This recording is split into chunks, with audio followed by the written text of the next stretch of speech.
ce diagramme qui est sur 2000 ans, celui-là seulement. Sur 2000 ans, on voit des températures qui sont relativement égales. Alors ça, c'est des mesures. Alors je le dis parce qu'il y a toujours des problèmes de savoir si s'il n'y avait pas des températures beaucoup plus chaudes au Moyen-Âge. Bon, il y a eu des cas, bien sûr, mais en global, non. Et puis on voit cette partie ici qui est un refroidissement dont on connaît à peu près les causes, qui est liée à des taches solaires un peu moins nombreuses et à du volcanisme assez puissant, et puis qui s'arrête en fait avant que les émissions de gaz à effet de serre commencent à être importantes. Et puis là, depuis que les gaz à effet de serre commencent à être importants, on a cette augmentation de température dans l'atmosphère qui est une augmentation brutale et en fait qui n'a pas d'équivalent sur les 2000 dernières années. Et si on essaie d'aller plus loin, elle n'a pas d'équivalent non plus sur les 10 000 dernières années. Là, ici, si on regarde les fluctuations naturelles de la température sur les 10 000 dernières années, on est entre des choses qui étaient par rapport à une moyenne, un peu moins de 0,4 degrés plus froid de temps en temps, et puis puis de l'ordre de 0,4 degrés plus chaud à d'autres périodes, donc une marge d'un peu moins d'un degré. Et les réchauffements qu'on a acquis maintenant sur une période très très courte ici sont déjà d'un degré et continuent de croître. Donc on est face à quelque chose qui est vraiment nouveau et qui se développe très vite. Alors, je vais peut-être sauter ce diagramme qui est un petit peu compliqué à commenter rapidement, mais l'idée que je voulais donner, c'est que ces gaz à effet de serre, je vais le commenter partiellement, disons. Vous avez ici un cycle du carbone. Le carbone qu'on met dans l'atmosphère, le CO2, il va être repris par la végétation, échangé avec la végétation, il va être en partie stocké dans les océans, donc c'est quelque chose d'un petit peu compliqué, et il y a une partie qui reste dans l'atmosphère. En gros, la moitié du carbone émis reste dans l'atmosphère, un quart s'en va dans la végétation, un quart s'en va dans les océans.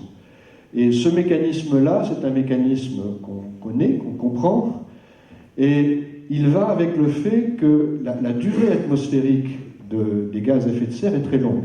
Par exemple, le CO2 que l'on met dans l'atmosphère, on dit qu'il y reste 100 ans. Alors c'est un chiffre qui globalise beaucoup de choses, mais c'est l'ordre de grandeur. Ça veut dire que le CO2 qu'on a mis dans l'atmosphère, il y a...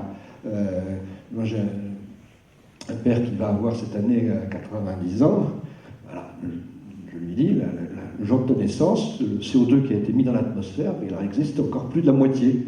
C'est un petit peu une simplification, mais c'est une simplification qui a du sens. Ça veut dire qu'on ne va pas se débarrasser de ces problèmes facilement. Tout ce qu'on a mis dans l'atmosphère, il reste pendant très longtemps, et jusqu'à présent, on ne sait pas l'enlever. On est face à un problème qui est fortement irréversible. Cette irréversibilité elle est mal comprise aujourd'hui, elle est à l'origine de beaucoup de difficultés de compréhension de ce que sont les enjeux.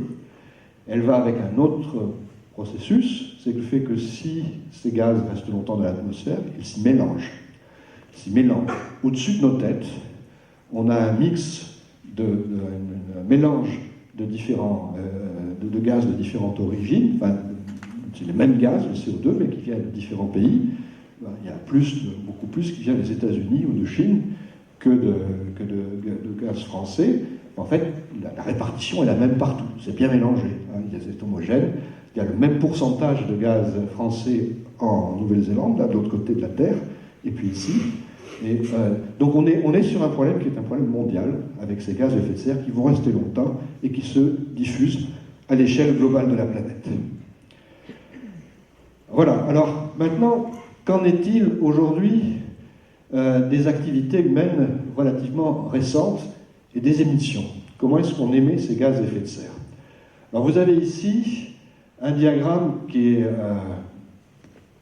un diagramme, cette fois, correspond vraiment à ce que l'on met dans l'atmosphère. Ce que l'on met dans l'atmosphère de manière directe, moi j'ai montré ce que l'on voit dans l'atmosphère, ce qu'on voit augmenter dans l'atmosphère. Ici, c'est ce que l'on met dans l'atmosphère. Faire attention que ce sont des chiffres, alors on part de 1960, on va jusqu'en 2018. Au début des années 60, là on a une unité, alors c'est une unité qui est un petit peu différente. j'ai parlé de tonnes de carbone, ici on parle de tonnes, de gigatonnes, donc de milliards de tonnes de CO2. Bon, c'est une unité, les scientifiques et les économistes n'utilisent pas toujours la même, donc vous avez toujours des petites difficultés quand vous prenez le document entre l'une et l'autre. Donc gardons ici cette idée qu'en 1960, on émettait 10 milliards de tonnes de CO2. C'est par année, c'est pas un cumul. Aujourd'hui, on émet pratiquement 40, un petit peu moins de 40 milliards de tonnes de carbone par an. Ça veut dire 4 fois plus. C'est pas 4 fois plus en cumul, c'est pas qu'on a 4 fois plus de CO2 dans l'atmosphère qu'à cette époque. C'est que chaque année, on met 4 fois plus de CO2 dans l'atmosphère qu'en 1960. Et donc, que cela s'y cumule, puisqu'on sait que ces gaz ont tendance à rester dans l'atmosphère. Donc c'est quelque chose qui montre qu'en fait, l'augmentation des gaz à effet de serre dans l'atmosphère, elle est en grande partie quelque chose d'extrêmement récent. Ce qu'on a mis dans les dernières décennies, dans l'atmosphère, dans les dernières années même, pèse très lourd, hein, puisqu'on émet beaucoup plus qu'on le faisait il y a 40 ou 50 ans. Donc la part de ce qui a été mis dans l'atmosphère récente est très importante. Ce qu'on voit aussi ici, c'est que l'accord de Paris, c'est un accord qui est un accord signé en 2015. On a cru à un petit moment que ça allait réduire vraiment la marche en avant des émissions de gaz à effet de serre. Pour le moment, ce n'est pas le cas. Vous voyez que ça continue d'augmenter. Mais c'est un phénomène mondial. Hein. C'est un phénomène mondial. Ce phénomène mondial, il est très largement dépendant, par exemple, du développement de pays qui émettent de plus en plus des gaz à effet de serre. Vous avez par exemple ce diagramme ici qu'il faut prendre avec soin, mais qui est... Alors, j'ai pris un diagramme qui date d'il y a quelques années, là aussi, parce que j'aime bien la manière dont il est fabriqué, mais les choses ont continué un peu sur le même mode. Et l'autre diagramme était très récent, hein, donc c'est pas un petit peu... Mais ce que vous voyez, c'est par grand domaine d'émission. Vous avez la part qui est liée à la Chine, en haut, liée aux USA, liée à l'Union européenne et liée à l'Inde. Et ce que vous voyez, bon, c'est que les USA et l'Union européenne ont plus ou moins maîtrisé leurs émissions, mais n'ont pas diminué. Et la Chine, elle, a eu, dans les années 2000, une augmentation absolument colossale, qui s'explique pour plusieurs raisons. Il y a une sorte de rattrapage démographique. Hein. Par habitant, la Chine n'émet pas plus que les Européens, ou à peine, et elle émet beaucoup moins que les États-Unis. Et une partie de la production de la Chine, des émissions de gaz à effet de serre de la Chine, sert à produire des éléments, c'est l'usine du monde, hein, qu'on peut porter. Je pense que même ici, là, je ne serais pas surpris qu'une partie de mon habillage soit le résultat de textiles qui soient tissés en Chine. Donc, faire attention quand on critique la Chine, il y a une partie en fait de la croissance chinoise qui nous revient. Voilà, donc ça c'est une réalité en tout cas. Si on veut aujourd'hui arriver à se débarrasser de ce problème, c'est face à cela qu'on doit lutter. Alors, dernier point, c'est les températures observées cette fois, l'augmentation des températures récentes. Alors je vais montrer des diagrammes avec juste une courbe qui monte très vite. Si on essaie de regarder ça plus précisément dans le temps, on voit qu'à partir des années 60, on a un phénomène de croissance des températures, qui est un phénomène qu'on pourrait analyser un petit peu en détail, si on veut le faire dans les questions, mais qui est un phénomène qui est croissant de manière assez régulière maintenant au fil du temps. On a des fluctuations d'une année sur l'autre. Hein, les fluctuations d'une année sur l'autre, on voit la taille de ces fluctuations, hein, c'est des choses comme ça. Si on regarde l'augmentation sur ces 40 ans, c'est pratiquement 1 degré de réchauffement en plus. Donc les fluctuations sont plus petites aujourd'hui que le niveau de réchauffement global, qui est un niveau qui maintenant a dépassé très largement tout ce qu'on peut expliquer par la part de fluctuation naturelle, hein, du système climatique. Alors, là-dessus, est-ce qu'on peut anticiper ce qui va se produire dans le futur? Alors, oui, je pense que ce qui est important, j'ai essayé de parler des modèles au début, je pourrais y revenir, on fait assez peu de crédit finalement à ce que la science est capable de dire sur le futur. Et c'est un peu dommage parce qu'on a consacré beaucoup de temps et d'énergie à essayer de produire des résultats qui peuvent être utilisés pour anticiper la situation par rapport à ce qui va se passer dans le futur. Vous avez ici deux cartes que j'aime bien montrer parce que vous avez...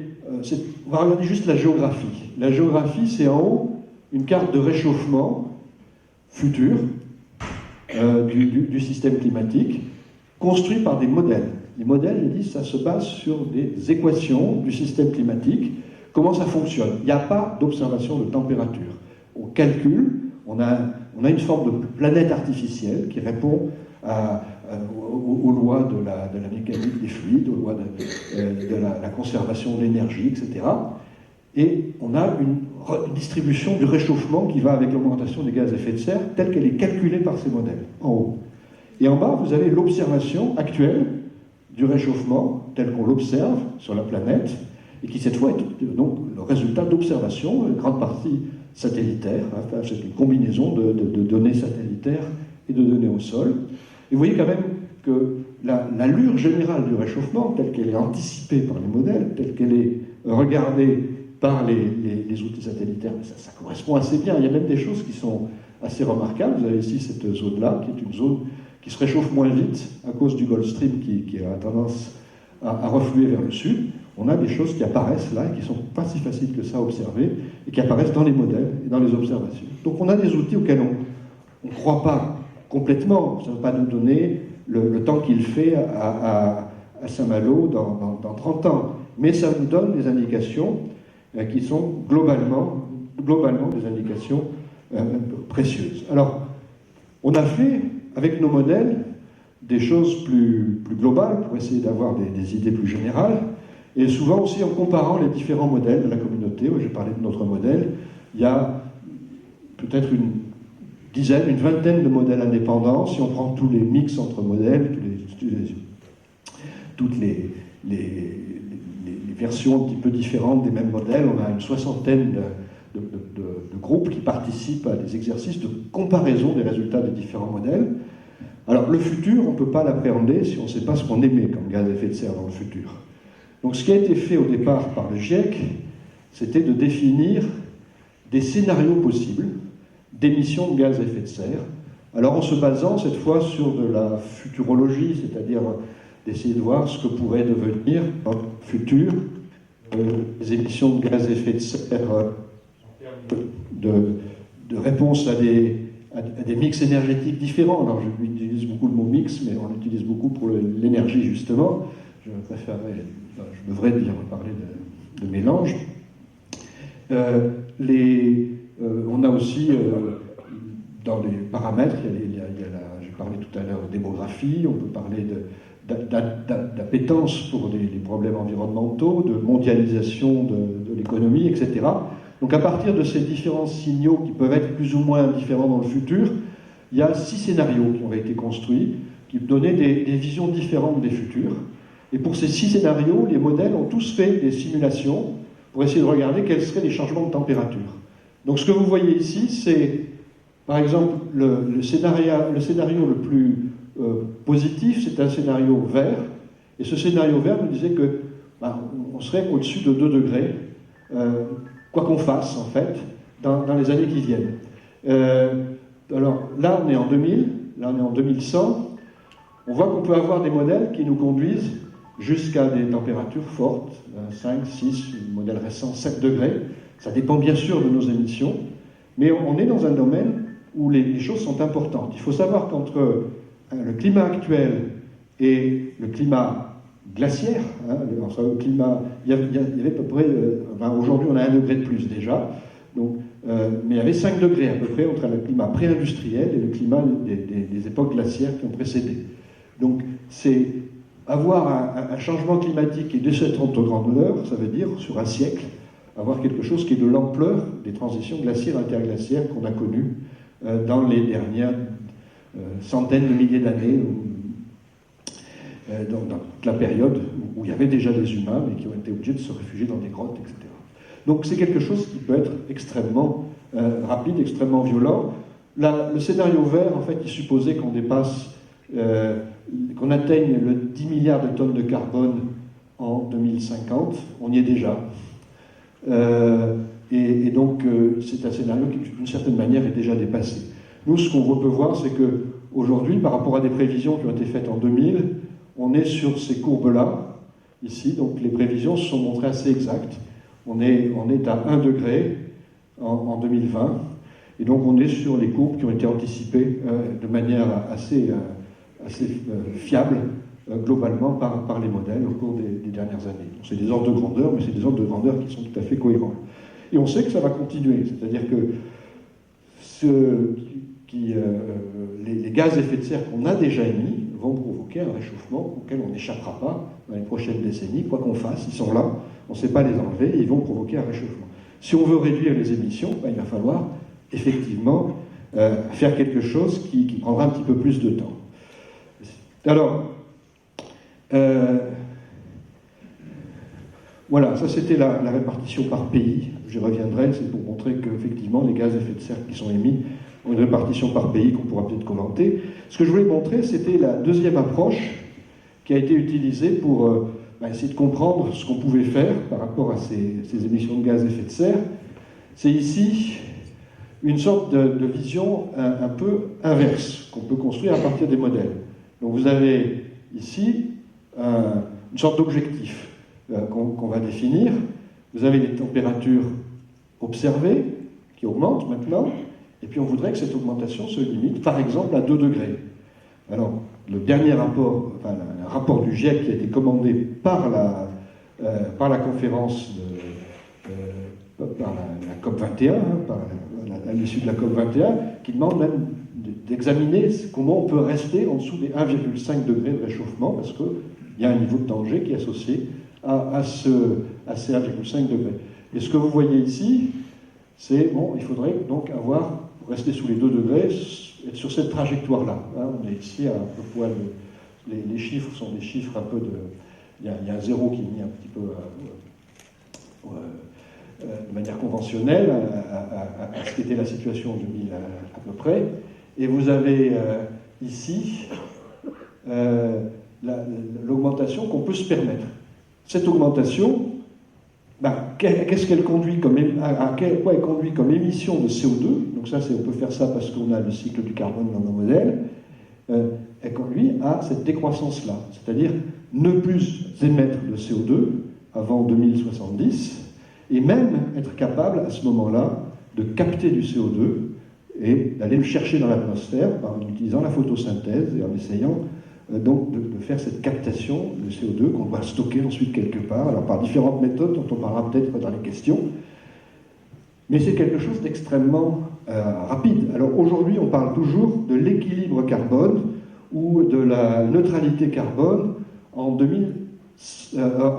pour rester sous les 1,5 degrés.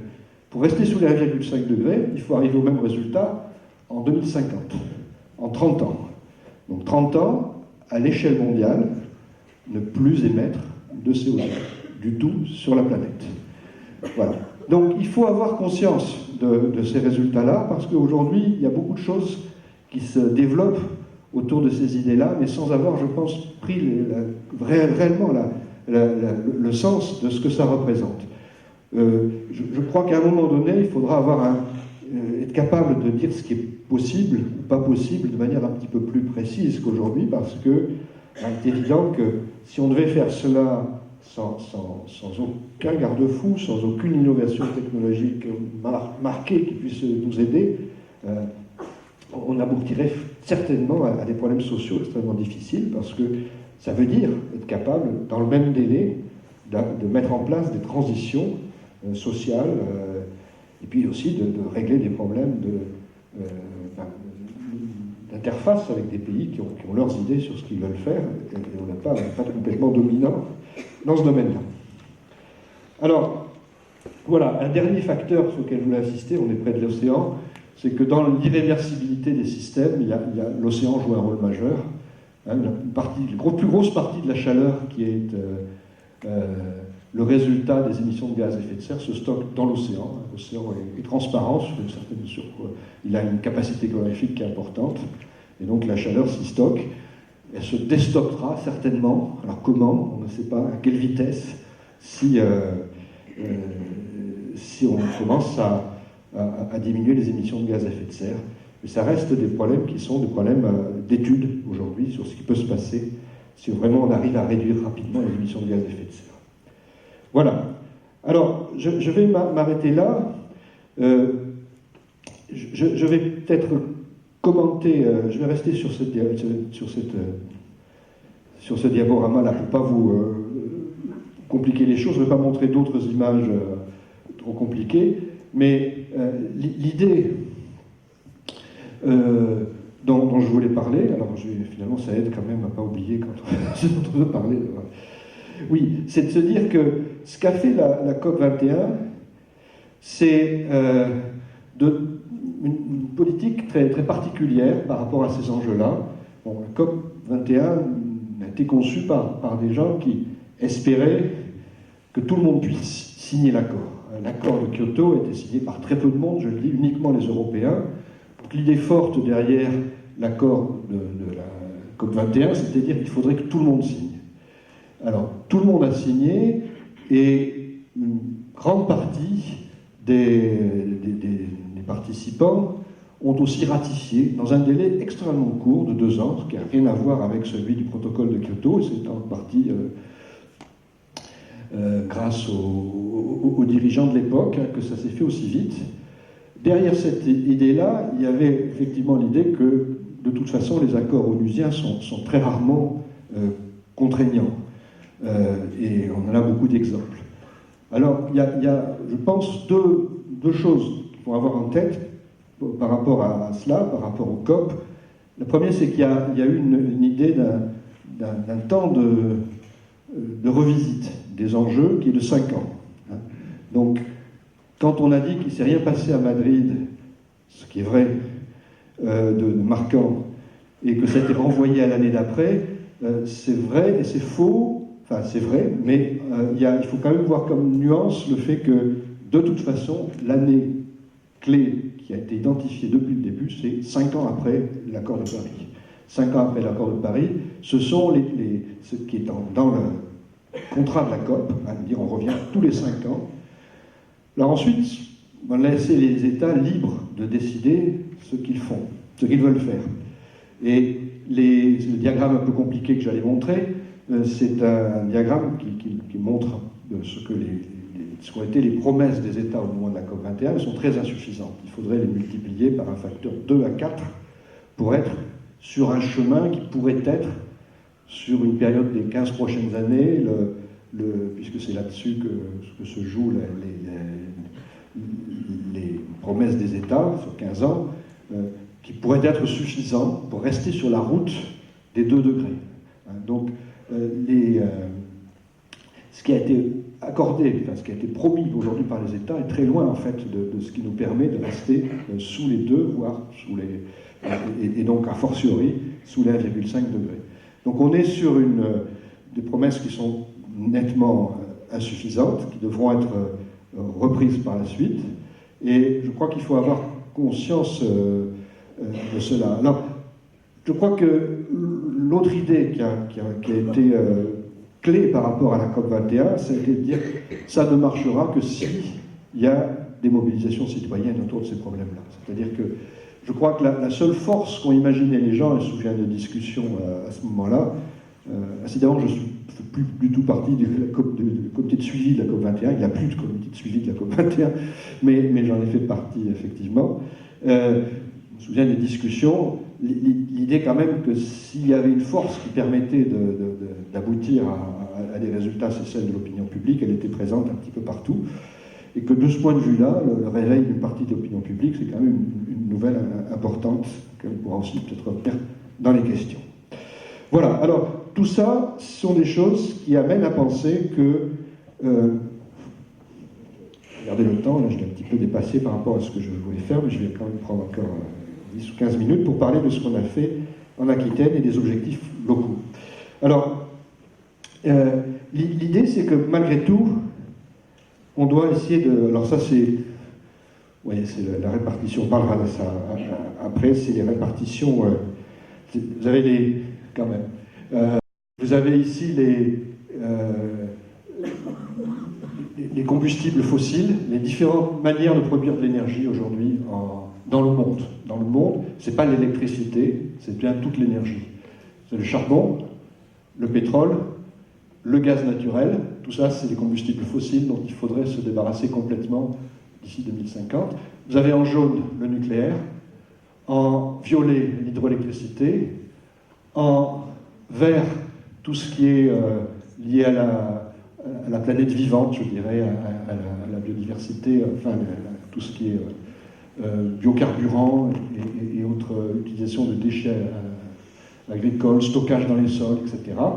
Et puis vous avez tout en haut, le petit liseré grisé, c'est la somme solaire plus éolienne. Voilà.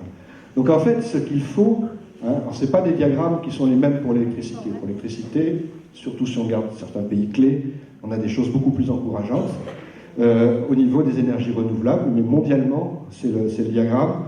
Là, c'est jusqu'en 2014.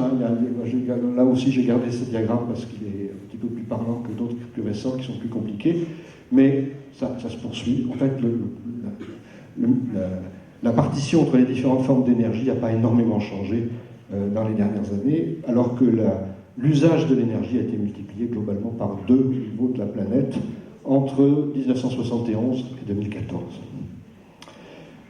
Voilà. Alors, l'idée, c'est de se dire, bon, est-ce qu'on peut essayer est-ce qu'on peut se passer aujourd'hui d'une approche qui soit une approche de protection des territoires par rapport à une part des réchauffements qui va être inévitable. Alors cette part de réchauffement qui est inévitable, on n'est pas obligé de la définir précisément, il faut imaginer qu'elle sera la plus petite possible, qu'on fera tous les efforts pour qu'elle soit la plus petite possible, mais en même temps, il faut certainement aujourd'hui anticiper un certain nombre de choses qui commencent à se produire et qui vont se produire de manière croissante dans le futur. Je pense à des incendies, je pense à des situations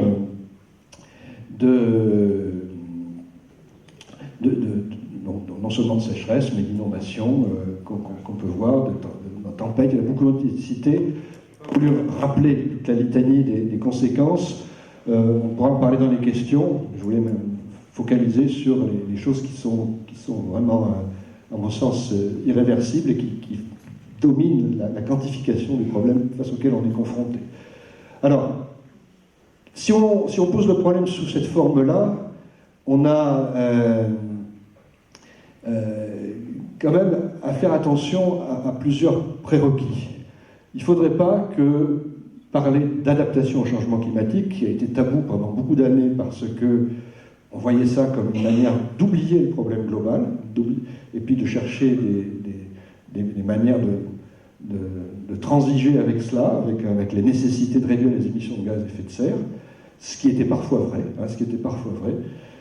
Aujourd'hui, on est confronté à un réchauffement qui a lieu. C'est une situation qui est assez différente. Il ne faut pas que ça soit un repli sur soi-même, sur nos régions, alors il y a une phrase que j'aime bien, je ne suis plus sûr de bien citer l'auteur, mais c'est pas moi, et qui consiste à dire que l'universel, c'est le local sans les frontières. C'est un petit peu la manière dont on a voulu concevoir un peu le travail qu'on a fait en région Aquitaine, c'est regarder une région en essayant de voir ce qu'elle nous apporte de réflexion région, mais aussi un peu plus largement que ça, en sachant que malgré tout, les problématiques sont des problématiques qui sont très différentes. La vulnérabilité d'une région comme l'Afrique, d'un continent comme l'Afrique, est beaucoup plus forte. Vous avez ici les besoins alimentaires calculés par la FAO, des personnels de la FAO, entre 2000 et 2050, c'est un facteur 5.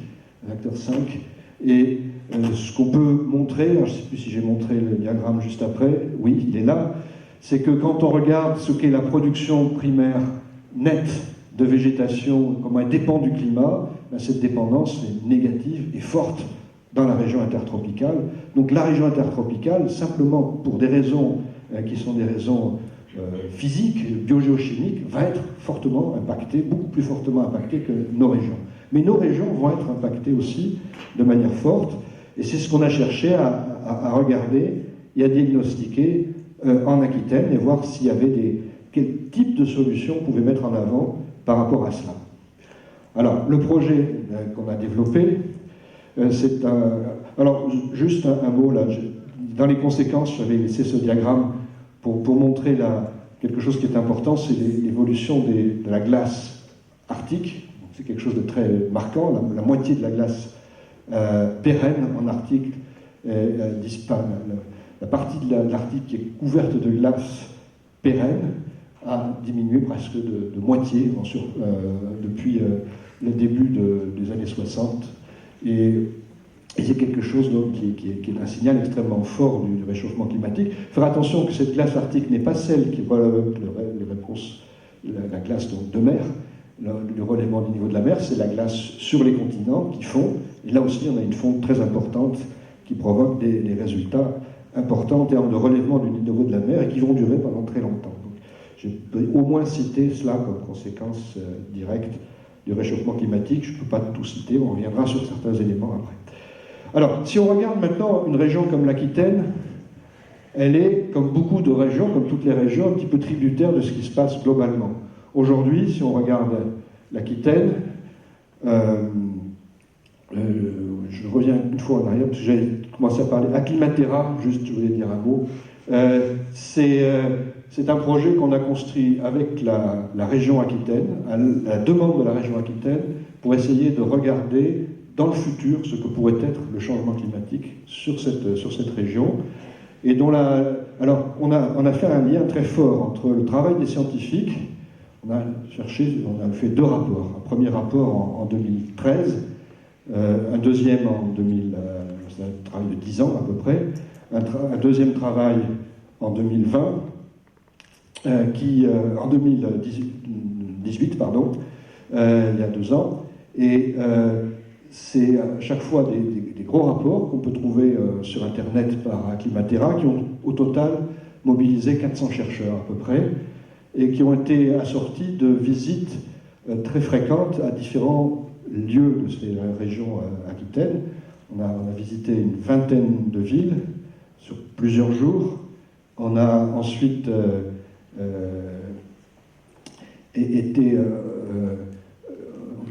monté des Acclimatera campus. Alors, c'est pas moi qui ai fait ça, moi je suis à Paris l'essentiel du temps, mais je suis déplacé à Bordeaux beaucoup pour tout cela quand même. Et donc, ce travail est un travail qui a permis, effectivement, de regarder un petit peu en profondeur comment était ressenti le changement climatique dans ces régions, et de manifester plusieurs choses sur lesquelles je vais revenir. Première, c'est qu'il n'y a pas de solution unique. Les problèmes sont très différents d'une région à l'autre, même au sein de l'Aquitaine.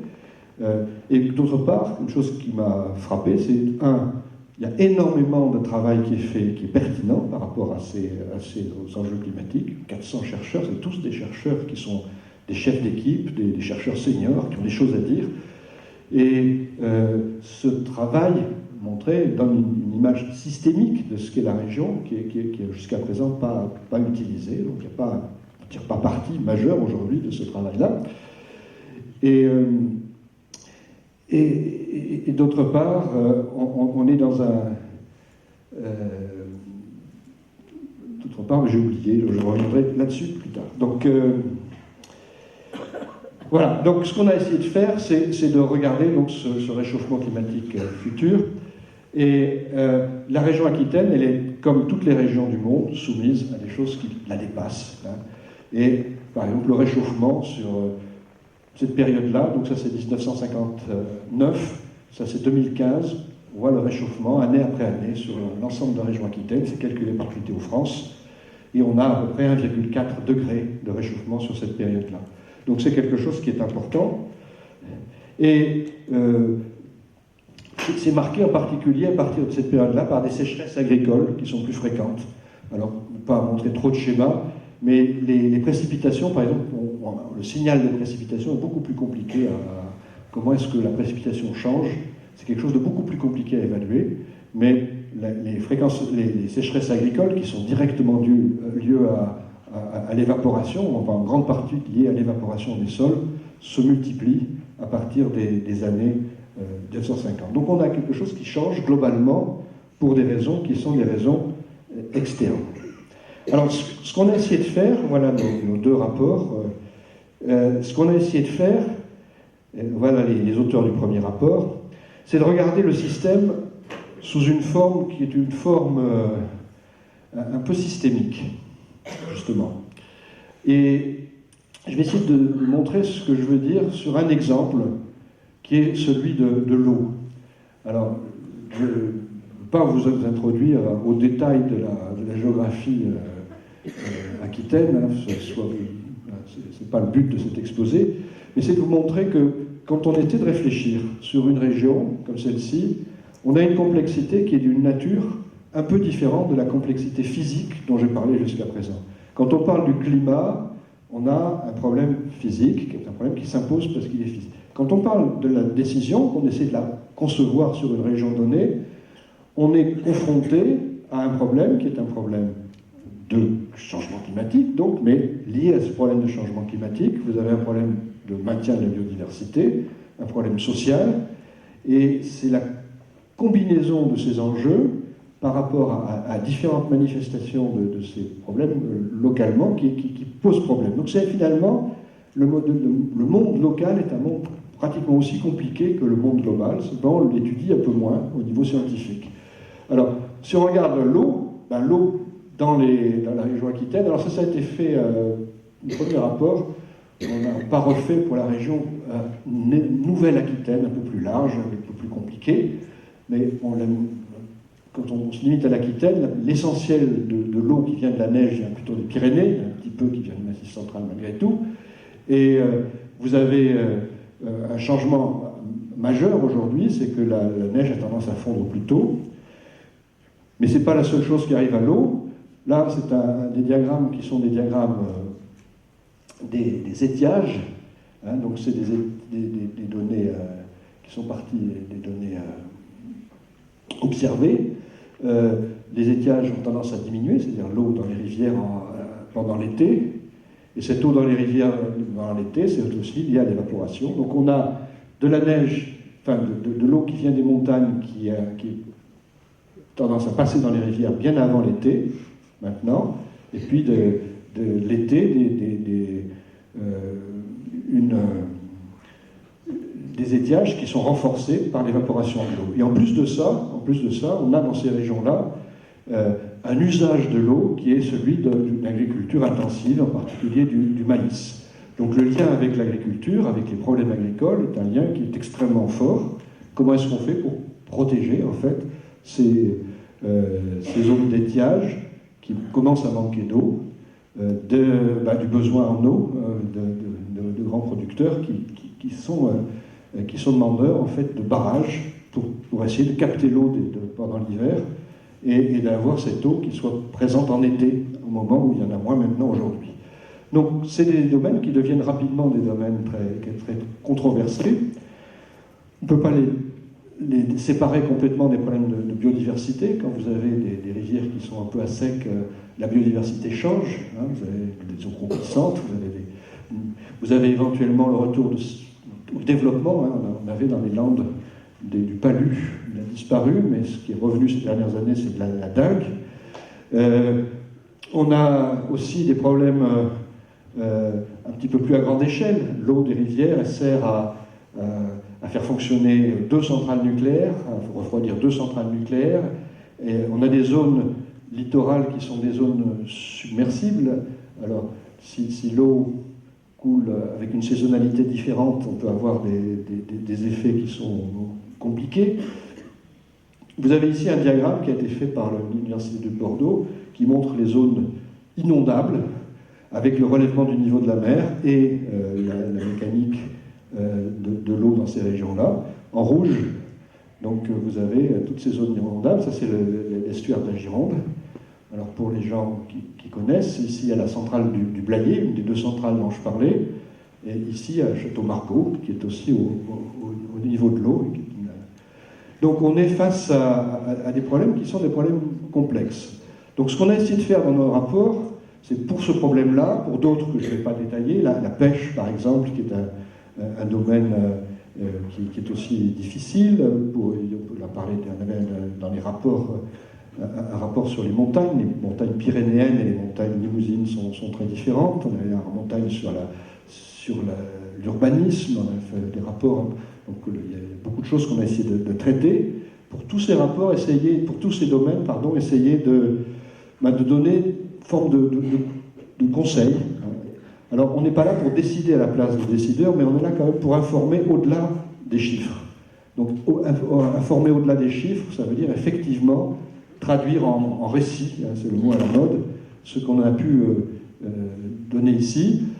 Et ce que l'on espère, c'est que la région, et malgré tout on a des signes très positifs, s'en inspire. Par exemple, la région a proposé, ça a été voté, a été présent, même si on n'est pas élu, par le conseil régional, de faire un deal, en quelque sorte, entre les problèmes de glyphosate ou d'intrants toxiques dans la végétation, en disant on peut permettre des barrages qui retiennent l'eau d'hiver pour l'été, une petite mesure, de toute façon les zones humides sont en train de s'assécher, mais s'il y a un passage en retour à des pratiques qui soient plus saines au niveau des produits toxiques, donc une transition vers le bio. Et donc, je crois que c'est important de voir que ce qui peut s'articuler au niveau d'une région, ce sont des choses qui prennent un sens assez précis, précisément parce qu'une région a la maîtrise d'un certain niveau de complexité et que le rôle des scientifiques peut être d'essayer de mettre en avant, d'éclairer cette complexité-là, parce qu'elle ne peut pas s'éclairer complètement sans justement une approche scientifique de quantification des effets à venir. Et puis, tout ce qui est futur dépend largement des modèles qu'on peut mettre en place. Voilà, ça c'était le diagramme que je pensais avoir oublié, c'est les sécheresses agricoles, vous voyez, qui sont beaucoup plus nombreuses à partir. Et je ne vais pas donc passer en revue tout ce qu'on a pu faire. Là, j'ai tout un tas d'exemples qui sont destinés plutôt à un public bordelais, là, sur les îlots de chaleur dans les villes, etc.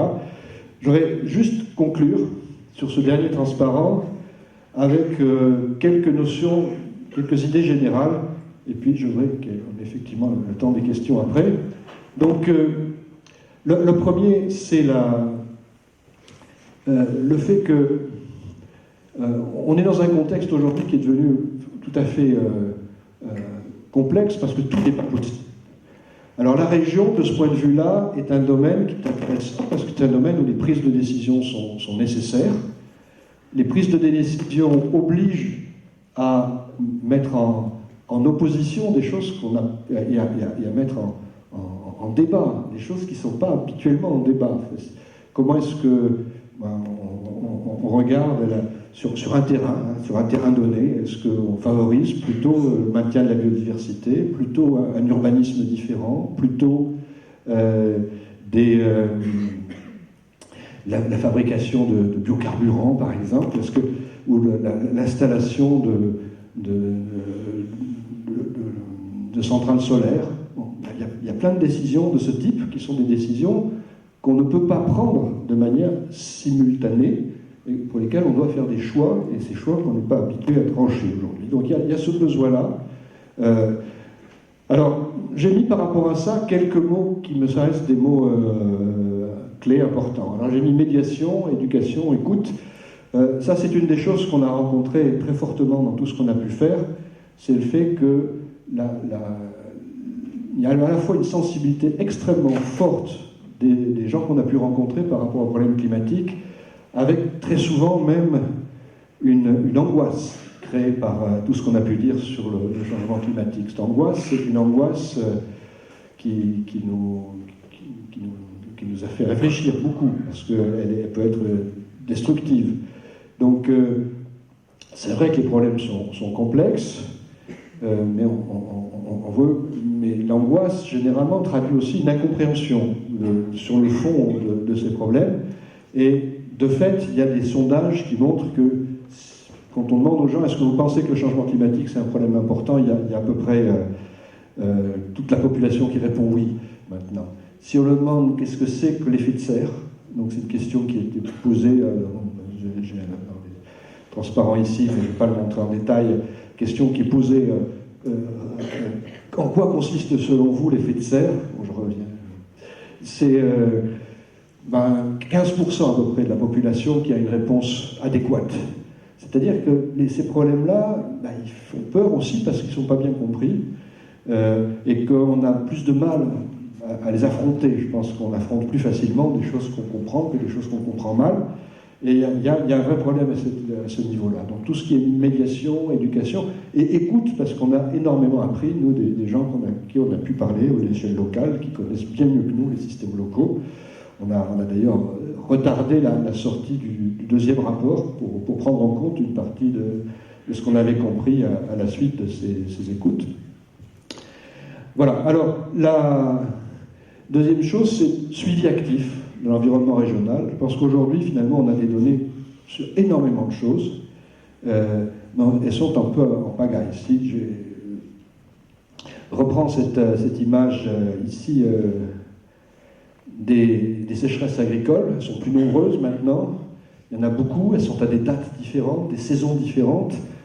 Qu'est-ce qui se passe après une sécheresse agricole? Quelles sont les espèces animales, végétales qui ont des difficultés? Est-ce qu'on peut associer ça à quelque chose au niveau des cours des rivières? On a toutes les données pour faire ça, mais elles sont dans un certain désordre, elles ne sont pas utilisées. Et donc d'avoir un suivi en temps réel de ce qui se passe au niveau environnemental sur les différentes régions, ça nous paraît quelque chose d'extrêmement important. Moi, pour un titre personnel, c'est un des projets que j'aimerais bien pouvoir mettre un jour en œuvre avec d'autres collègues, bien sûr, en région Aquitaine. Mais ça demande effectivement de dévier un petit peu par rapport à ce qu'est la recherche de nos disciplines aujourd'hui. L'autre chose, c'est que les mises en action doivent être anticipées. Il y a aujourd'hui une manière de voir le réchauffement climatique toujours par la fenêtre, comme ce qu'on sait observer, mais pas de penser que ça va continuer, que ça va être différent dans le futur, alors que tous nos modèles montrent que ça va être différent dans le futur. Et qu'on peut dire beaucoup de choses sur ce que sera cette différence dans le futur, si on veut étudier un petit peu les situations. Donc je pense que cette mise en action anticipative, elle est absolument indispensable. Et j'ai mis à la fin solidarité, parce que je ne veux surtout pas l'oublier, mais j'en ai déjà parlé, c'est le fait que ce qu'on fait dans nos régions, on le fait pour nos régions, mais on espère le faire aussi pour d'autres régions. Donc on a des projets de lien entre ce qu'on peut faire nous dans notre région et puis ailleurs. Je pense que c'est des choses qu'on ne doit surtout pas rester isolé chez soi. Il y a un problème de langue d'ailleurs, parce que je suis revenu j'ai fait pendant des années de la science en anglais, parce que c'est la langue des scientifiques. Et là, tout ce travail-là, on l'a fait en français naturellement, et on a du mal en fait à le faire, à le transmettre à des collègues un peu lointains de ce fait. Voilà, je vais m'arrêter là, et puis je vais laisser la place aux questions.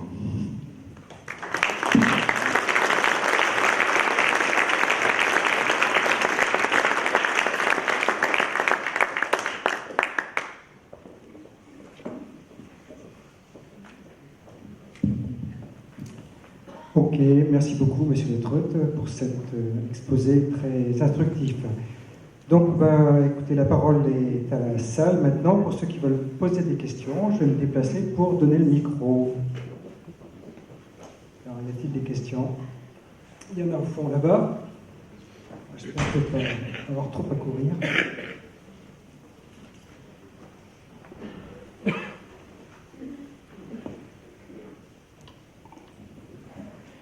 Oui, merci beaucoup, bien sûr.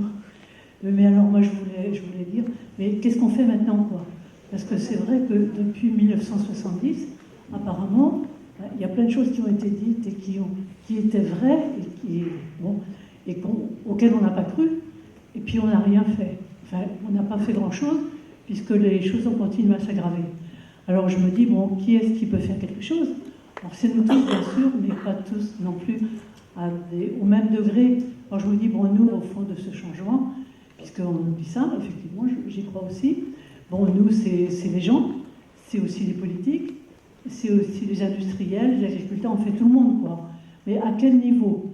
Et est-ce que justement, si tout le monde s'y met, est-ce que tout le monde peut s'y mettre? Parce que si on fait ça que dans une région, bon, c'est très bien, hein, mais il faudrait que plein de régions s'y mettent, parce que c'est un problème mondial, bien sûr. Et est-ce que les politiques, justement, peuvent s'entendre entre elles aussi pour pouvoir s'y mettre? Et est-ce que, moi, ma question, enfin, à la suite de ça, c'est est-ce que les démocraties peuvent tenir le coup et peuvent être des réponses, peuvent trouver des réponses justement à ce problème-là, ou est-ce que ce ne serait pas plutôt les dictatures?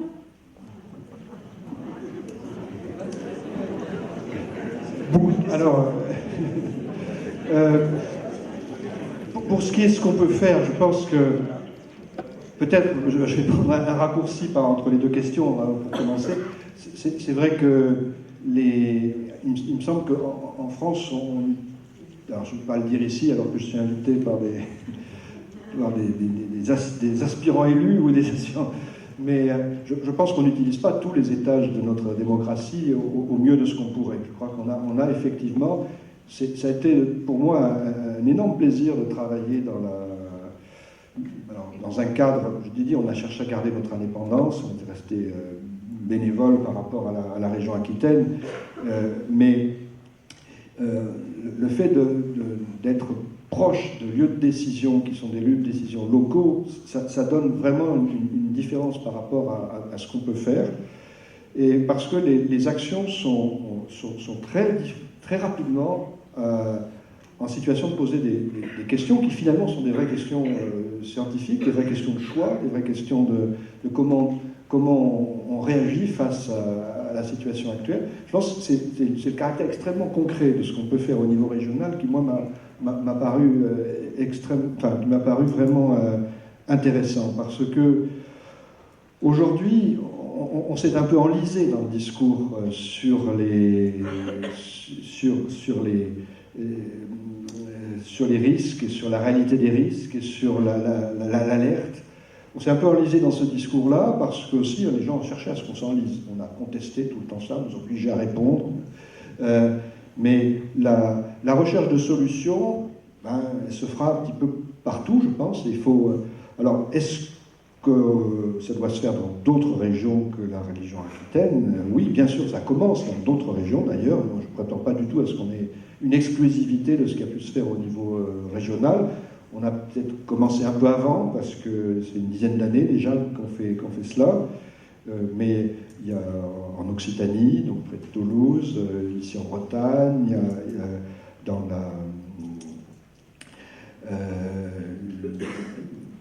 dans les Alpes, et puis j'ai du mal avec les régions, je ne les ai pas tous mis. Il n'y a PACA fait un beau travail, mais après il y a aussi plus au nord tout ce qui est lié au Massif central et Rhône-Alpes. Voilà, Rhône-Alpes. Donc il y a pas mal d'endroits où effectivement ce genre de... Et de manière générale, je pense qu'il y a en France un mouvement associatif extrêmement fort, extrêmement puissant. Il y a beaucoup de choses qui se font partout. Et je crois qu'il faut tirer le bénéfice de tout cela, et peut-être aussi... alors, je ne prétends pas être un donneur de leçons ni d'exemples, mais je pense qu'il y a beaucoup de choses qui peuvent se faire aujourd'hui à ce niveau-là. Et donc, une des raisons qu'on a eu de poursuivre ce travail, c'est précisément parce qu'on voit qu'il y a au niveau local beaucoup d'initiatives qui sont des initiatives qu'on peut prendre et qui sont signifiantes, qui peuvent être rapidement signifiantes. Et il y a une chose en plus que je n'ai pas dite et que je voudrais dire, c'est que par rapport à ce que j'ai montré comme difficulté de tenir les objectifs qui sont les objectifs un petit peu officiels, les objectifs idéaux, si on veut, de l'action sur le climat, on peut se trouver un peu dépourvu. On est resté prisonnier de chiffres qui sont des chiffres disant, voilà, il nous reste 10 ans avant la catastrophe, 5 ans avant la catastrophe, 1 an avant la catastrophe, et puis après, bon, on verra. Aujourd'hui, on a déjà dépassé des seuils.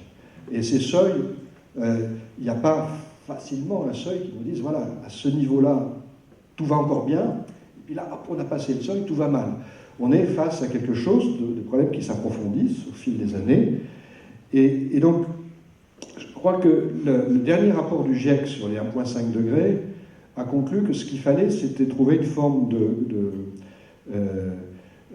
co-bénéfice entre ce qu'on peut faire pour protéger localement nos territoires. Et je pense qu'on doit essayer de protéger nos territoires des inondations, des aménager, et en même temps d'être capable de participer à l'effort de réduction des émissions de gaz à effet de serre. Et les deux sont très rarement complètement différents. C'est-à-dire quand on regarde qu'est-ce qui produit des gaz à effet de serre aujourd'hui en France, vous avez l'habitat, ça c'est quelque chose de régional. Vous avez les transports, ça c'est quelque chose de régional. Vous avez l'agriculture, c'est aussi quelque chose de régional. Vous avez, dans les méthodes pour réduire ces émissions, vous avez toutes les énergies renouvelables. Il y a une palette assez large maintenant, même si elles sont très, très diversement utilisées.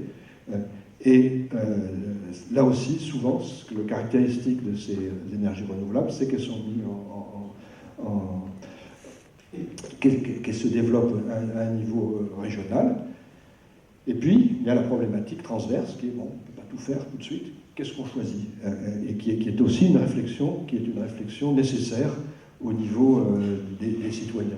Donc je pense qu'il y a beaucoup de choses qui reflètent ce qu'on peut imaginer faire au niveau régional et qui font que, à mon avis, c'est un domaine extrêmement valorisant par rapport à la recherche d'action pour le futur.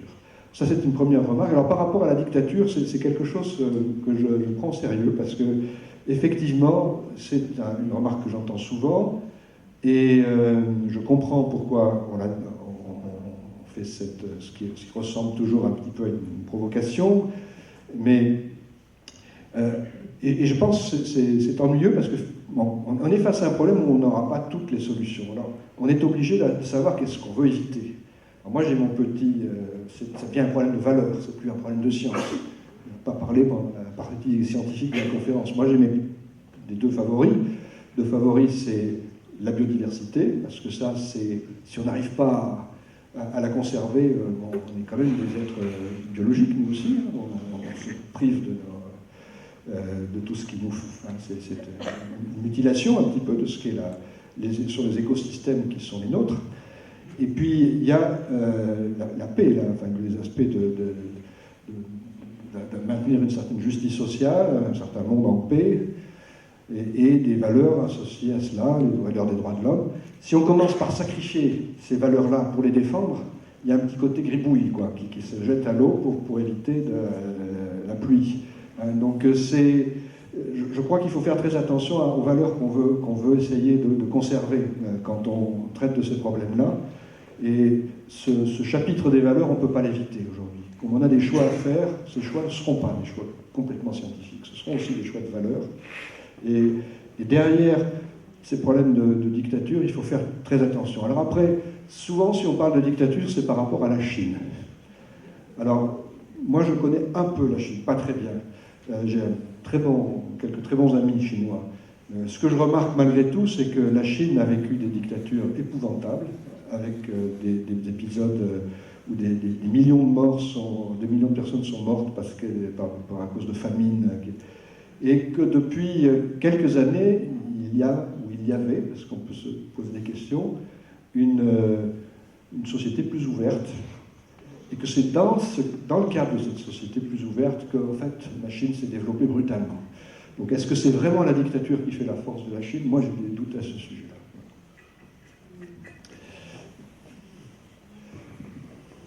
Tout d'abord, merci beaucoup, c'était passionnant. Vous parlez de caractère irréversible, ça peut créer de l'angoisse, certes, mais il y a quand même des signes encourageants, parce que la prise de conscience individuelle, comme vous l'avez rappelé, devient à peu près universelle en Europe, en France. Il n'y a pas, heureusement, de climato-sceptiques comme aux États-Unis. Donc intervenir au niveau individuel, ça c'est possible. Intervenir au niveau local, c'est possible.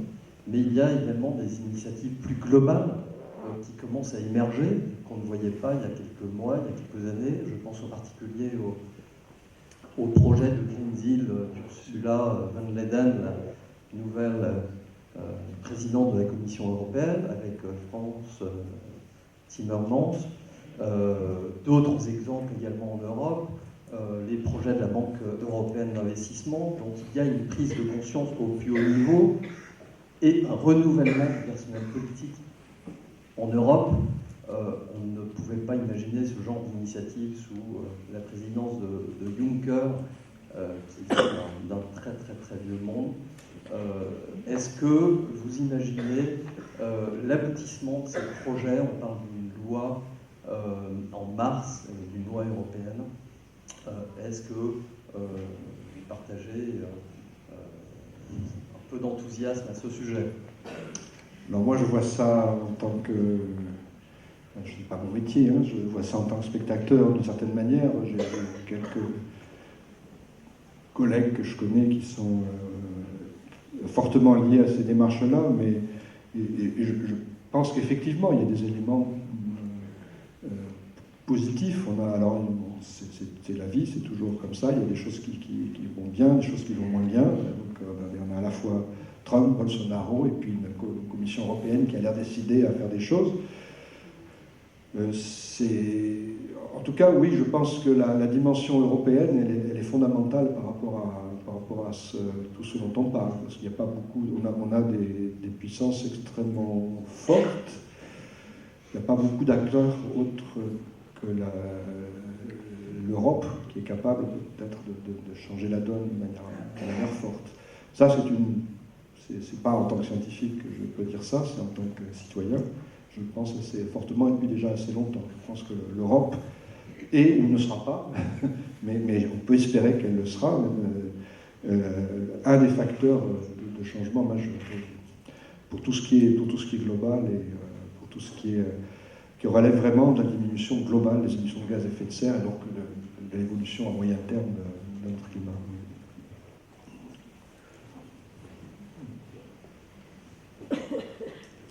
Bonjour et merci aussi pour cette passionnante conférence. Vous parliez tout à l'heure d'un modèle économique et l'agriculture extensive notamment, dont on sait qu'il est à bout de souffle et dont on sait qu'il scie la branche à laquelle il est assis.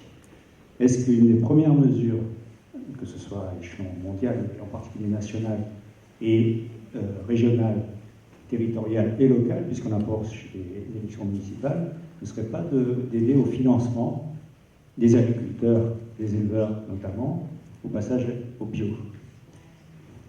Voilà, une réponse simple, c'est oui. Je pense que je dis ça parce que si jamais la liste écologique est élue, vous savez ce que vous avez à faire. Voilà. Donc je pense qu'effectivement c'est quelque chose d'important. Moi j'ai découvert un peu cette immersion dans une région que je pensais bien connaître, que je connaissais pas si mal que ça, mais m'a ouvert beaucoup d'horizons. Et je me rends compte effectivement de la difficulté énorme qu'il y a à faire ces transitions-là, sans aide. Il n'y a pas que l'aide financière, il y a aussi l'aide technique qui est très importante. Et je crois que ça fait partie des domaines où on peut agir assez vite, parce que je pense que pour ce que j'en ai vu, qui est nécessairement partiel, très partiel, le monde agricole a quand même saisi plus vite que d'autres mondes l'importance des enjeux, je crois. Donc oui, la réponse est très clairement oui. Bonjour, merci pour la conférence. Afin d'arriver en 2050 à une neutralité carbone, il faut du moins baisser fortement les émissions de gaz à effet de serre et pas exclure que potentiellement ça entraîne, ça soit lié à une contraction de l'activité de la production humaine, une chute drastique importante du PIB. Est-ce que, alors c'est une question sur un autre domaine de la science, l'histoire, est-ce qu'à notre connaissance, dans l'histoire humaine, il y a déjà eu des baisses de l'activité humaine choisie par les sociétés humaines et donc qui n'ont pas été liées à la guerre, la famine, ce genre de choses, ou la maladie? Alors c'est une question qu'on m'avait jamais posée sous cette forme-là, qui était très intéressante. Je ne sais pas bien y répondre. À ma connaissance, il n'y a pas comme ça d'exemples qui me viennent clairement à l'esprit. On pourrait peut-être... Il y a certains exemples peut-être liés à certaines étapes de période communiste, mais je pense que c'est des mauvais... Enfin, c'est pas les exemples que vous recherchez. Donc, j'ai pas d'exemple très clair à l'esprit. Il y a eu beaucoup d'exemples où effectivement les phénomènes environnementaux ont pu générer des effondrements au moins partiels de certaines civilisations. On parle toujours de l'île de Pâques, on parle des Mayas, on parle donc il y a des exemples qui sont à vérifier certainement, mais qui sont plausibles en tout cas. Et puis il y a des famines un peu partout à certaines époques. Mais quelque chose de volontairement conçu vraiment comme une manière de se sauver d'une situation difficile, j'en ai pas qui me viennent à l'esprit. Mais c'est une question très intéressante.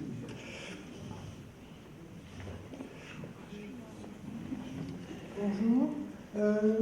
J'ai été gênée dans votre exposé tout à l'heure par le fait que vous ayez identifié les émissions de CO2 dans l'atmosphère comme quelque chose d'irréversible, sachant que dans les grands groupes industriels, certains travaillent sur la séquestration du CO2, certains, sachant que par ailleurs, dans des entités agricoles, par exemple des céristes, essayent de se servir du CO2 pour accroître la vitesse de croissance des plantes.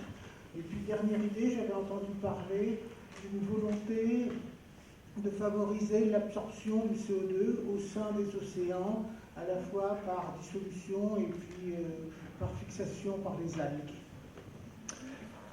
Alors, je vais essayer de corriger peut-être des choses que j'ai mal dites.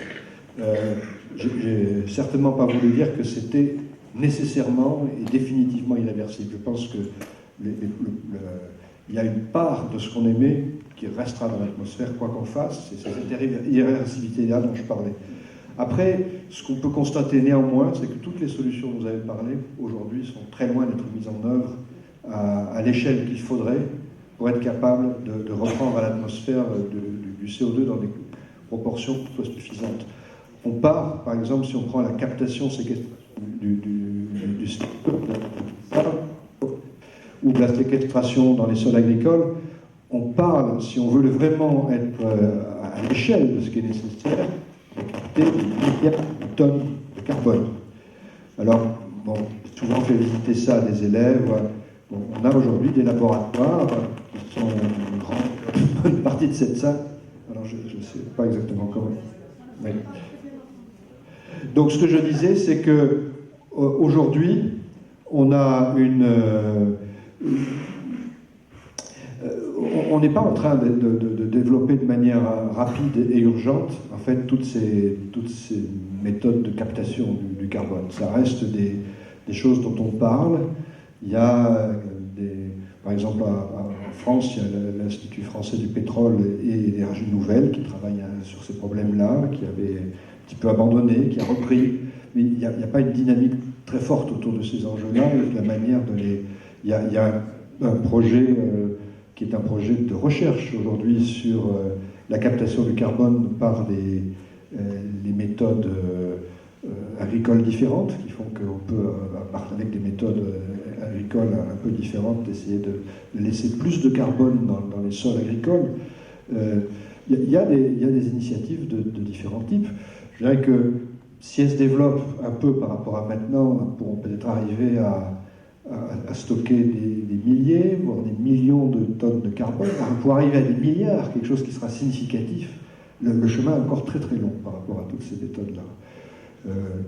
Une partie aussi des méthodes, souvent, il y a c'est des choses que je découvre là aussi petit à petit, c'est pas mon domaine, mais il y a dans les projets de séquestration du CO2 des projets qui en fait ne s'intéressent pas trop à la captation, s'intéressent à mettre du CO2 directement dans des anciens puits de pétrole, et ça permet de récupérer plus de pétrole, parce que le CO2 étant plus dense que le pétrole, hop, on récupère un petit peu plus de pétrole. Donc au bout du compte, quand vous prenez la liste assez longue des gens qui travaillent sur ces problèmes-là, vous voyez qu'il y a beaucoup d'instituts qui sont sur cette démarche-là. On essaie en fait de récupérer plus de pétrole en utilisant le CO2.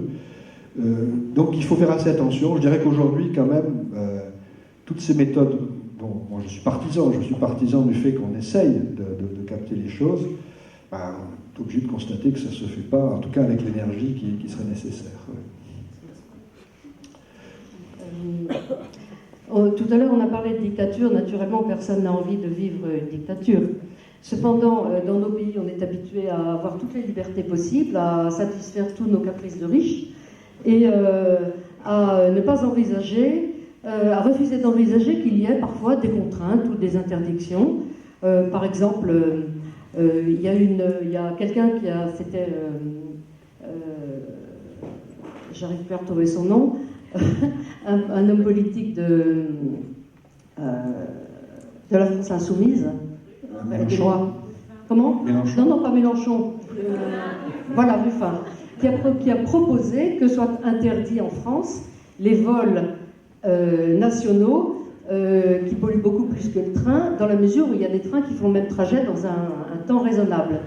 Bon, moi je trouve que c'était une très bonne initiative. Naturellement, le gouvernement a balayé ça de la main. Ah non, ça serait impopulaire.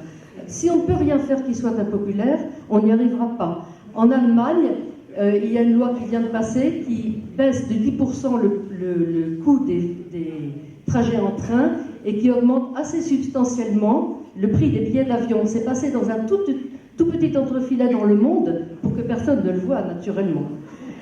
D'autre part, est-ce qu'on ne pourrait pas attaquer un peu tout ce qui fait partie de notre univers de pays riches et qui consomment une énergie extraordinaire et de façon totalement inutile. Par exemple, les meetings aériens, il y en a eu un dîner il n'y a pas longtemps, les courses de Formule 1, le Paris-Dakar, toutes ces choses-là qui ne servent à rien et qui consomment une énergie phénoménale. Est-ce qu'on ne pourrait pas revenir à une certaine sobriété? Et est-ce que tant qu'on nous parlera de croissance économique nécessaire et qu'il faut toujours plus de croissance, on va dans le mur. Moi, je crois en une certaine décroissance, je crois en une sobriété d'abord individuelle et pourquoi pas collective, sobriété heureuse. Je pense que chacun d'entre nous, dans un premier temps, peut essayer de diminuer un petit peu le poids qu'il pèse sur la planète, déjà à titre individuel, et qu'il faut pousser nos gouvernements à agir dans ce sens-là. On a échappé de très peu dans le triangle de Gonesse à Europa City.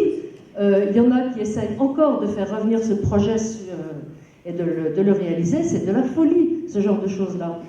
Pourquoi est-ce que les politiques sont si libres ?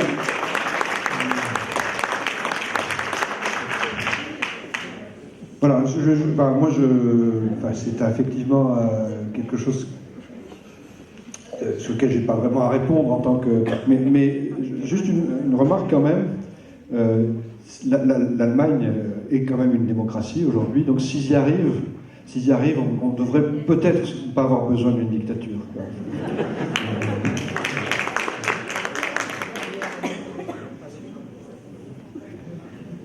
Oui, je vous remercie beaucoup pour l'exposé qui a été brillant, mais je m'attendais à des exemples concrets. C'est-à-dire, pour l'Aquitaine ou d'autres régions, sur le plan local, pouvez-vous donner des exemples concrets qui se sont réalisés? Alors, j'ai essayé d'en donner au moins un sur les problèmes d'agriculture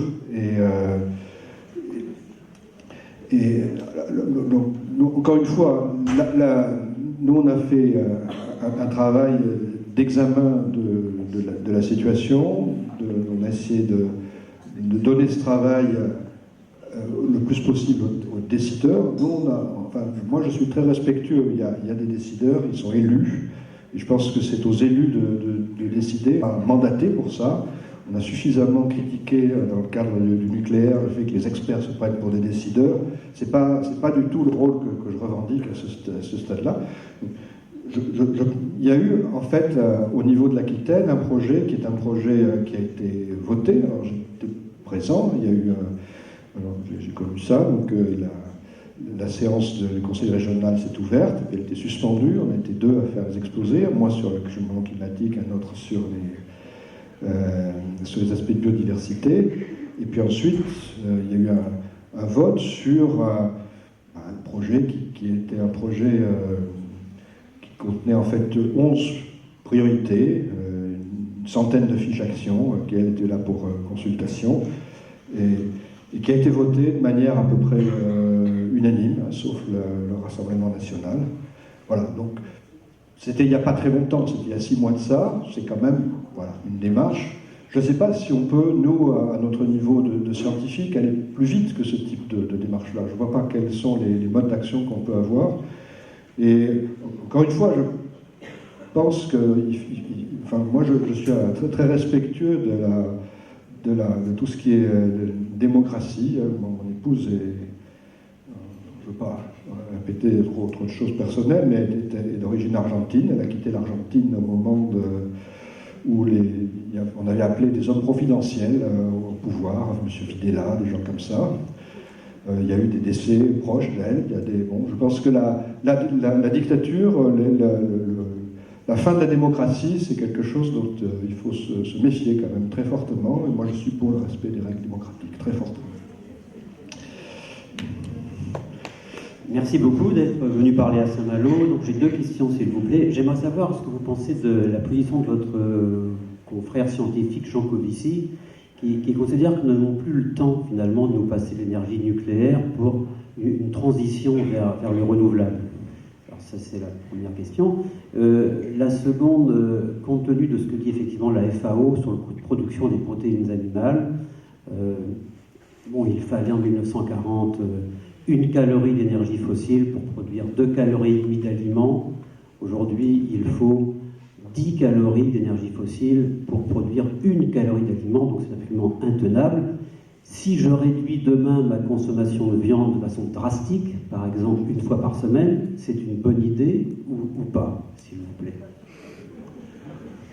Je pense que je vais répondre à la deuxième. Moi, je crois qu'effectivement, le problème de l'alimentation, c'est un problème clé. D'ailleurs, il y a le problème de la viande, il y aura le problème des poissons. Il n'y en a pas pour tout le monde aussi. Donc, je crois qu'il y a une... oui, c'est des choses sur lesquelles il faut certainement se positionner, comme vous le dites, sachant, par contre, que ça n'est pas une solution suffisante au problème. Donc, c'est un des points qui, quelquefois, me gêne dans ces... Beaucoup de gens pensent que il suffit de manger différemment et tout sera plié, et c'est pas quand même malheureusement la situation dans laquelle on est, bien sûr. Alors après, la première question était plus... Oui, le nucléaire.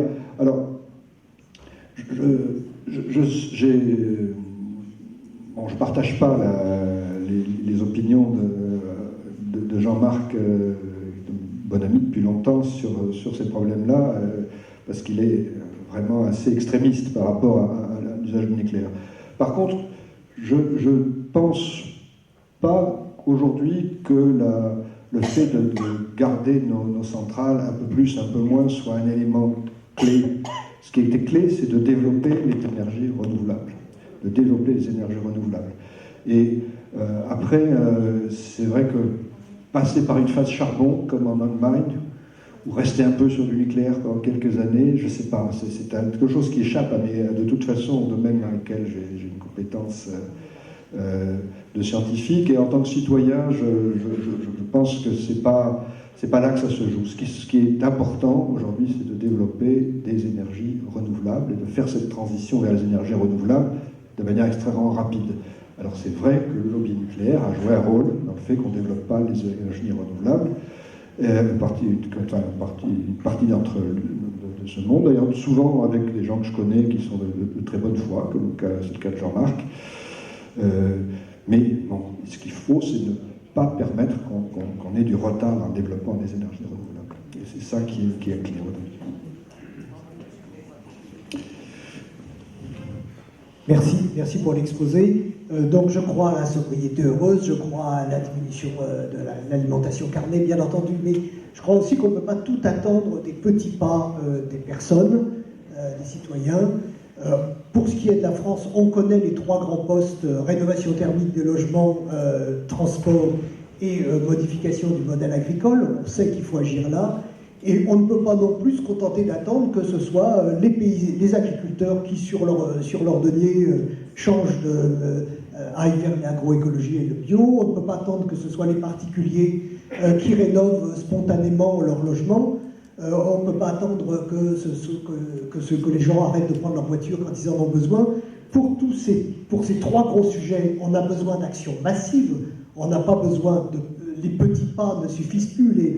Faire un petit comble à 1 euro par-ci, plus ou moins bien fait, faire une fenêtre par là, c'est pas ça qui changera la consommation thermique des logements. Il faut agir globalement, et pour ça, il faut des finances.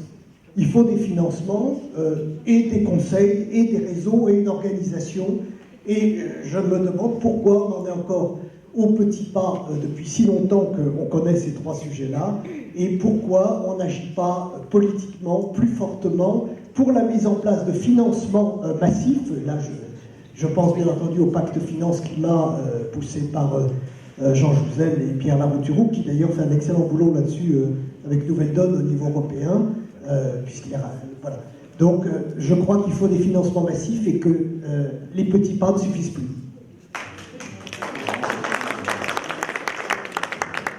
Voilà, mais je connais bien Jean et Pierre Larouturou, et effectivement, je peux adhérer à ce discours.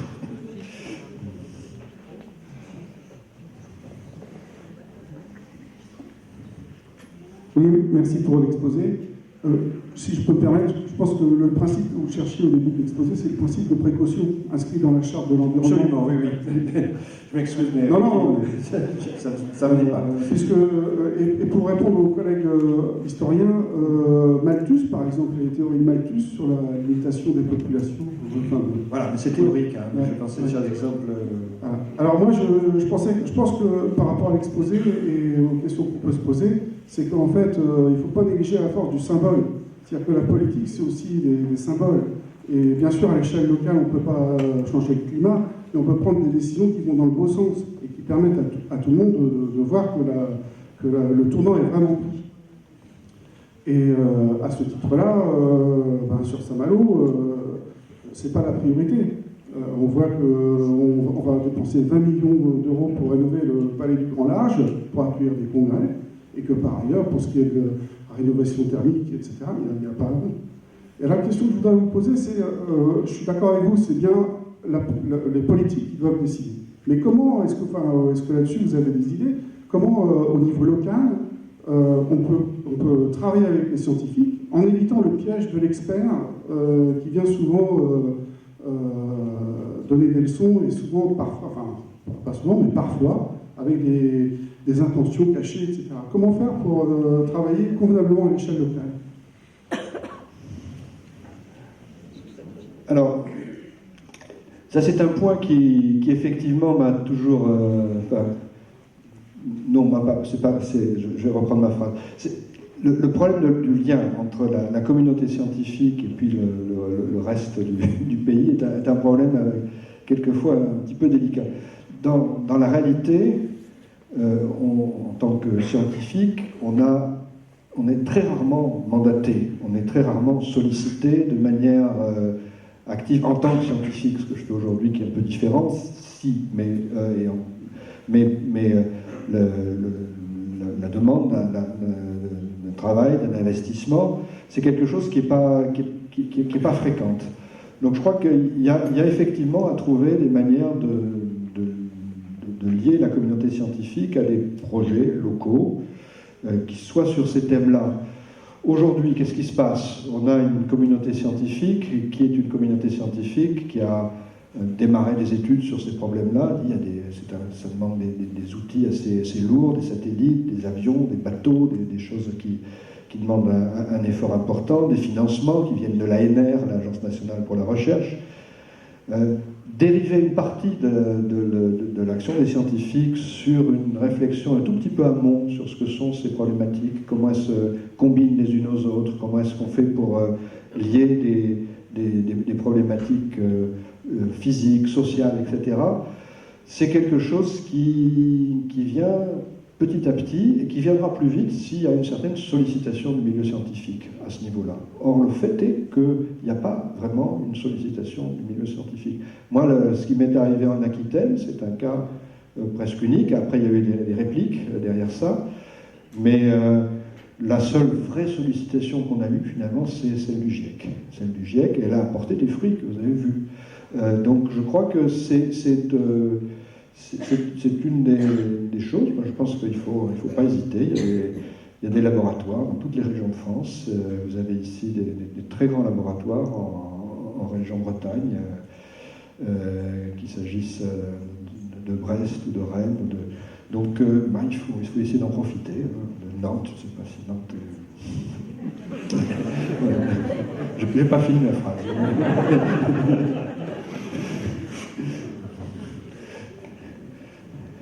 J'aimerais rester sur une note un petit peu positive par rapport à cette question. Actuellement, dans les territoires, se construisent des PCAET, c'est-à-dire des plans climat, air, énergie territoriale. Et dans ce cadre-là, des citoyens, des personnes scientifiques connaissant les problèmes de biodiversité, des problèmes d'environnement plus généraux, des agriculteurs, des personnes concernées par les problèmes d'alimentation, des personnes concernées par les problèmes d'aménagement du territoire et d'isolation des bâtiments. Toutes ces personnes se réunissent pour essayer de construire ces plans climat, air, énergie, et des citoyens. Et je pense que ce qui serait nécessaire maintenant, en ces temps d'élections futures, très proches, eh bien, c'est de questionner nos futurs élus pour savoir ce qu'ils vont faire de ces plans climat, air, énergie. Sur Saint-Malo, à Glo, il a été adopté. Eh bien, maintenant, il y a des actions qu'il va falloir décider de se lancer. Ça ne sera pas facile. Elles sont identifiées dans plusieurs collectivités. Et il faut demander à nos futurs élus qu'est-ce qu'ils vont faire par rapport à ça. Et je pense que si vraiment ils se lancent dans cette direction d'aller au fond des choses, de se lancer dans ces actions et puis de l'annoncer, et puis il y a des comités de suivi, là je vois que vous avez le mot suivi actif, il est indispensable qu'il y ait effectivement ce suivi actif dans ces programmes. Eh bien, je pense qu'il faut demander à nos élus futurs de s'engager fortement dans cette direction-là. Juste un mot, c'est effectivement dans le cadre d'Acclimatera dont j'ai parlé, il y a effectivement des collègues qui se sont vraiment investis fortement pour aller dans différentes régions de la Nouvelle-Aquitaine et regarder avec les différentes communautés, les PCAET, et voir comment porter un jugement, pas un jugement, mais une aide. Donc je crois que c'est effectivement dans ces lieux qui peuvent lier la communauté scientifique et puis une expertise plus citoyenne, ça peut jouer un rôle majeur, effectivement. Ok, bah, écoutez, s'il y a encore des questions.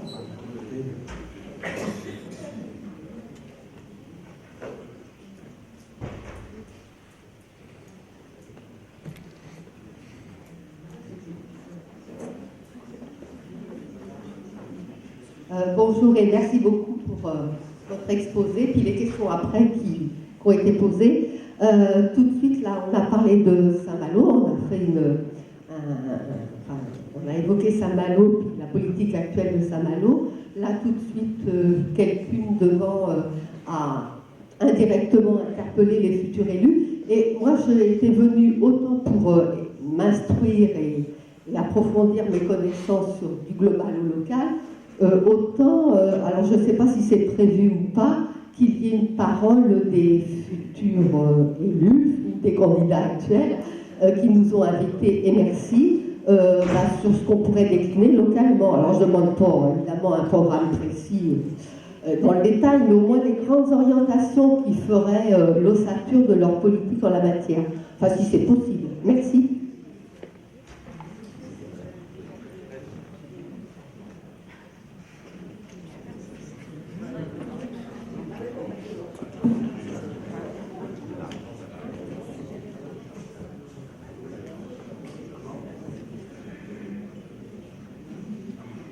Oui, Christine. Christine, je propose qu'on termine les questions vis-à-vis de Monsieur Le Treut pour pouvoir le libérer, et ensuite passer la parole passer la parole à la liste ensuite.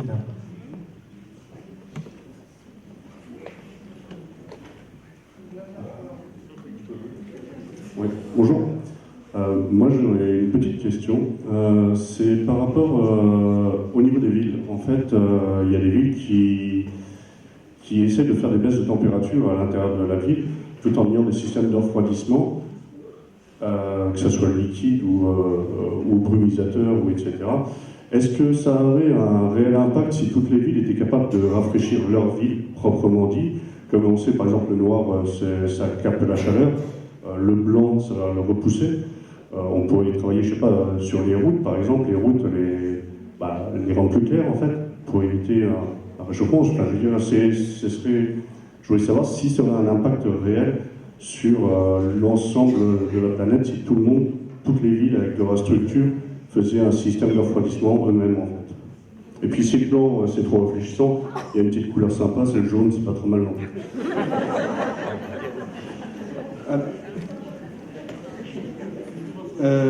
Alors, au niveau local, d'essayer de refroidir, c'est bien sûr légitime, et vous avez cité les manières de le faire. Et je dirais que c'est à ce stade relatif, enfin, c'est innocent, je pense, par rapport au risque de danger associé. Maintenant, si on essaie de regarder ça, comment ça peut se manifester à l'échelle globale, je crois qu'il y a des dangers qui sont assez importants. Il y a aujourd'hui des projets qui sont des projets entre guillemets, c'est une science qui coûte pas très cher parce qu'elle se fait beaucoup dans les bistrots, donc, et pas dans les laboratoires, mais qui consiste à essayer de dire si on émettait par exemple des nitrates ou des sulfates dans la haute atmosphère, au-delà de 15 km d'altitude à peu près, on peut faire ça avec des ballons, on aurait un moyen éventuellement de refroidir la planète. Parce que toutes ces particules. Et là, le danger est extrême. Il est extrême parce que, d'un côté, on est face à un refroidissement qui sera temporaire, c'est-à-dire qu'on refroidir pendant des années, au fur et à mesure du temps qui passe, on a un refroidissement qui se manifeste durablement. Et puis si on arrête, hop, le réchauffement nous ramène au niveau qu'on aurait eu si on n'avait rien fait. Donc une fois qu'on commence, on n'arrête plus pour des décennies et des décennies et des décennies. Donc, et l'autre chose, c'est que si on en rentre dans un processus planétaire, on va nécessairement jouer avec le fonctionnement de la chaîne climatique. Le fonctionnement de la chaîne climatique, ça veut dire des zones où il pleut qui peuvent être changées, des zones. Donc, si on produit des sécheresses dans des régions où juste avant il n'y en avait pas. Et c'est des choses qu'on ne sait pas prévoir, qu'on ne sait pas anticiper de manière précise. Donc, autant ce qui est à petite échelle, c'est légitime, autant il faut se méfier de toutes les solutions qui seraient des solutions englobantes à grande échelle, surtout parce que mettre des particules dans l'espace, c'est possible. Et donc, on est face à des choses dangereuses et possibles. Et je pense qu'à un moment donné, il faudra tirer une ligne rouge très forte là-dessus, parce que on a des personnes, je pense à un président d'un grand État, qui peuvent se dire, allez, on y va, moi j'ai pas peur. Hein. Donc, et donc il faut vraiment faire attention à cela. Donc oui, à l'échelle locale, mais à l'échelle globale, il faut être très très prudent par rapport à ces méthodes-là. Ok, merci. Donc une dernière question, et puis ensuite, oui, il y a beaucoup de questions. Il va falloir libérer Monsieur Le Treut, quand même, qui doit rentrer sur Paris. Donc une dernière question. Oui, bonjour. Juste une petite parenthèse par rapport à la Chine. Alors, un pays que je connais bien, qui effectivement peut être apparenté à une dictature, puisqu'on a eu tout l'épisode sur les Ouïghours dernièrement. Et ce qui fait trembler les dirigeants en Chine, c'est l'écologie, c'est la pollution. Et on ne le sait pas, il y a énormément de mouvements en Chine par rapport à ça, et c'est pour ça que la Chine bougera sur ce côté environnemental. Mais la question, elle n'était pas là, elle était essentiellement sur un changement de paradigme.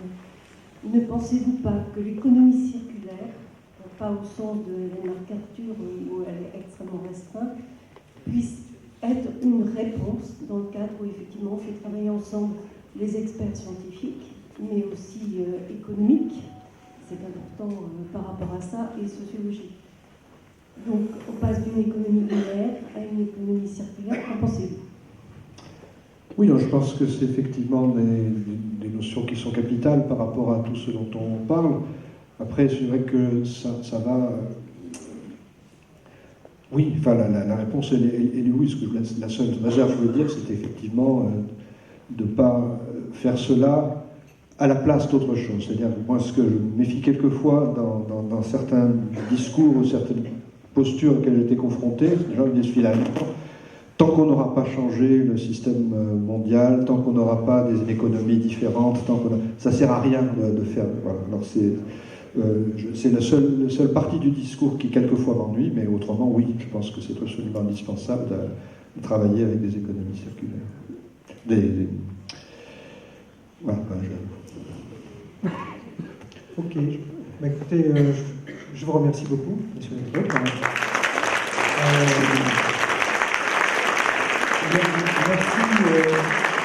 Merci aussi à vous qui êtes venus si nombreux et qui avez posé des questions. J'ai vu qu'il y avait d'autres bras qui se levaient, mais bon, il faut quand même libérer notre conférencier qui doit rentrer. Et puis, en guise de conclusion, peut-être reprendre un vieux slogan, c'est « penser globalement, agir localement ». Voilà, donc merci à tous une fois de plus. Et puis, bon, là, si vous voulez avoir des informations, bien sûr, sur la liste, eh bien, vous êtes invités à rester et à poser des questions et à participer à des discussions avec Christine et puis avec la liste qu'elle emmène. Merci beaucoup à tous.